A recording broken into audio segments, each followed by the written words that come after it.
எல்லாருக்கும் வணக்கம். John Lewis நினைவாற்றல் பள்ளிக்கு உங்கள அன்பா வரவேற்கிறேன். அச்சா, வேதியியல் வாய்ப்பாடுகள், கெமிக்கல் ஃபார்முலாஸ் இதெல்லாம் ஞாபகம் வச்சுக்கிறது ரொம்ப கஷ்டமா இருக்கா? இனி அந்த கவலையே வேண்டாம். இன்னைக்கு அத ஒரு செம்ம ஜாலியான கதையா மாத்தி ஜீவிதத்துல எப்பவுமே மறக்காத அளவுக்கு உங்க மனசுல பதிய வைக்க போறோம். வாங்க இந்த மேஜிக்க ஸ்டார்ட் பண்ணலாம். நம்ம எல்லாருக்குமே இந்த அனுபவம் இருக்கும் இல்லையா? காசிட்டரைட், ஸ்டானிக் ஆக்சைடு, SnO2. அடடா, இந்த பேர்களையெல்லாம் கேட்கும்போதே தலை சுத்துற மாதிரி இருக்கும். இத மனப்பாடம் பண்றது எவ்ளோ பெரிய தலைவலின்னு எனக்கு தெரியும். ஆனா இனிமே அந்த கவலையே கிடையாது.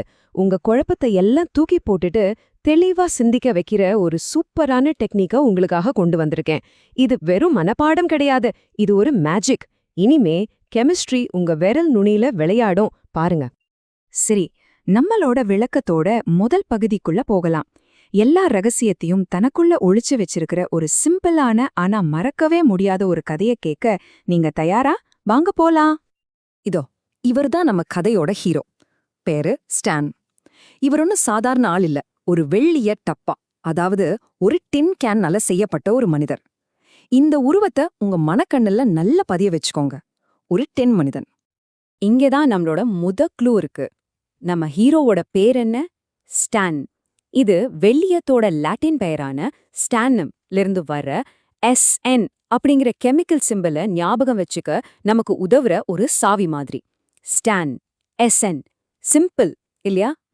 நம்ம ஸ்டானுக்கு ஒரு விசித்திரமான ஆசை வந்துருச்சு.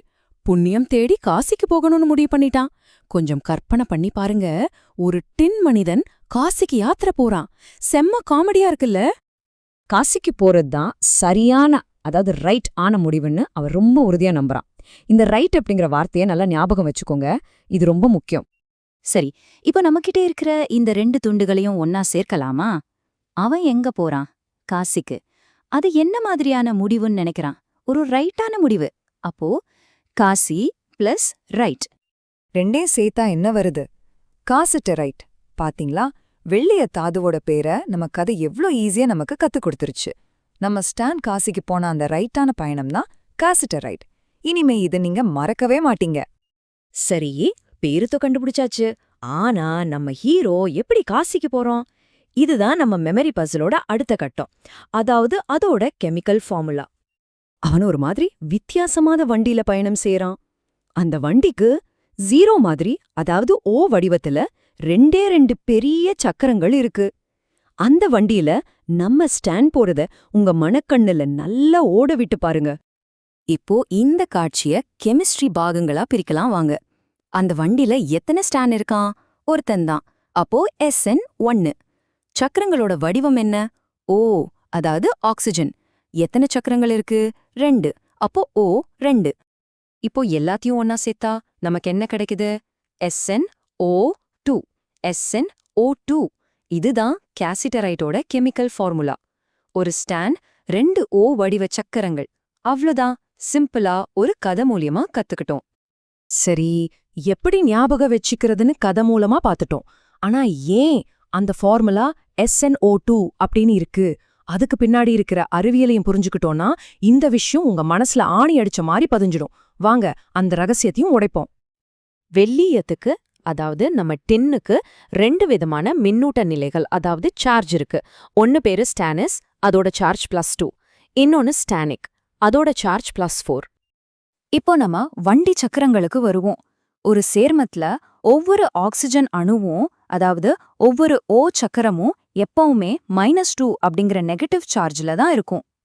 நம்ம வண்டியில 2 ஆக்சிஜன் சக்கரங்கள் இருக்கு இல்லையா? அப்போ மொத்த நெகட்டிவ் சார்ஜ் என்னவா இருக்கும்? ரொம்ப சிம்பிள், 2 -2ஆல பெருக்கணும். அதாவது மொத்தம் -4. ஆக இந்த வண்டியோட மொத்த நெகட்டிவ் பார் வந்து -4. இப்போ உங்களுக்கான ஒரு கேள்வி. ஒரு சேர்மம் நிலையா இருக்கணும்னா அதோட மொத்த சார்ஜ் 0வா இருக்கணும். அப்போ இந்த -4 சார்ஜை பேலன்ஸ் பண்ண நம்ம ஒற்றை ஸ்டானுக்கு, அதாவது வெள்ளிய அணுவுக்கு என்ன சார்ஜ் இருக்கணும்? யோசிச்சு சொல்லுங்க. கரெக்ட், +4. அந்த ஒற்றை வெள்ளி அணுவுக்கு +4 சார்ஜ் இருக்கணும். அப்பதான் +4ம் -4ம் சேர்ந்து 0 ஆகி ஒரு நிலையான சேர்மம் உருவாகும். இப்போ புரியுதா நம்மளோட இந்த ஜாலியான கதைக்கு பின்னாடி எவ்வளவு துல்லியமான அறிவியல் இருக்குன்னு? அருமை. இப்போ இந்த டெக்னிக் உங்க மனசுல எவ்வளவு ஆழமா பதிஞ்சிருக்குன்னு டெஸ்ட் பண்ணலாமா? ஒரு சின்ன வேகமான கேள்வி பதில் ரவுண்டு. நீங்க ரெடியா? நம்ம ஹீரோவோட பேர் என்ன? ஸ்டான். அது எதை குறிக்குது? SN. அவன் போனதுனால உருவான அந்த தாதுவோட பேர் என்ன? காசிட்டரைட். சூப்பர். நீங்களே பாருங்க, உங்க மூளைக்குள்ள எல்லாமே தானா பதிவாகிடுச்சு. இதுதான் ஜான் லூயிஸ் நினைவாற்றல் பள்ளியோட மையக் கொள்கை. ஒரு விஷயத்த காட்சியா பார்க்கணும், அதுக்கு பின்னாடி இருக்கிற அறிவியலையும் புரிஞ்சுக்கணும். இது ரெண்டும் சேர்ந்தா அதுதான் முழுமையான கற்றல். இந்த அற்புதமான நுட்பங்களை நமக்கு கொடுத்த நினைவாற்றல் கிராண்ட் மாஸ்டர் ஜான் லூயிஸ் அவர்களுக்கும் இவ்ளோ நேரம் கவனமா கேட்ட உங்களுக்கும் என் மனமார்ந்த நன்றி. இப்போ போறதுக்கு முன்னாடி உங்க மூளைக்கு ஒரு சின்ன வேலை இருக்கு. நாம ஒரு திடப்பொருளுக்கு கதை உருவாக்கினோம் இல்லையா? இதே மாதிரி காத்துல லேசா மிதந்து போற ஹீலியம் வாயுவோட பண்புகளை ஞாபகம் வச்சுக்க நீங்க எப்படி ஒரு கதையை உருவாக்குவீங்க? உங்களுடைய சூப்பரான யோசனைகளை கீழே கமெண்ட்ல சொல்லுங்க. ஜான் லூயிஸ் நினைவாற்றல் பள்ளியின் அடுத்த விளக்கத்துல சந்திப்போம். நன்றி.